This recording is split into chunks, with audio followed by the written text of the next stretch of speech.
অল্প সময়ের ব্যবধানে ৩৭টি সৌর প্রকল্প বাতিল হওয়ায় নবায়নযোগ্য জ্বালানি খাতে বিনিয়োগকারীদের মধ্যে এক ধরনের অনাস্থা তৈরি হয়েছে, যা বিদেশি বিনিয়োগে নেতিবাচক প্রভাব ফেলেছে বলে জানিয়েছে বাংলাদেশ টেকসই ও নবায়নযোগ্য জ্বালানি সমিতি।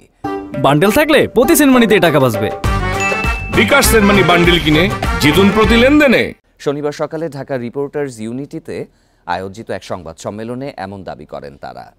এ সময় প্রকল্পগুলো পুনঃবিবেচনায় নেয়ার আহ্বান জানায় সমিতি নেতারা।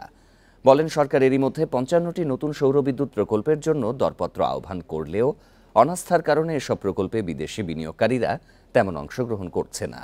নেট মিটারিং ও শুল্কায়ন জটিলতা দূর করে বিনিয়োগবান্ধব পরিবেশ তৈরির দাবি তুলে ধরা হয় সংবাদ সম্মেলনে। পাশাপাশি নবায়নযোগ্য জ্বালানির ব্যবহার বাড়াতে সরকারের কাছে ১১টির প্রস্তাব তুলে ধরে সংগঠনটি।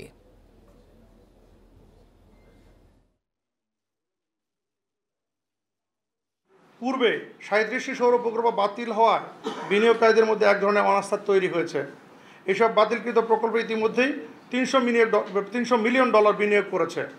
তাই বিএসআর এর পক্ষ থেকে আমরা এই বাতিলকৃত প্রকল্পগুলো পুনঃবিবেচনার আহ্বান জানাচ্ছি।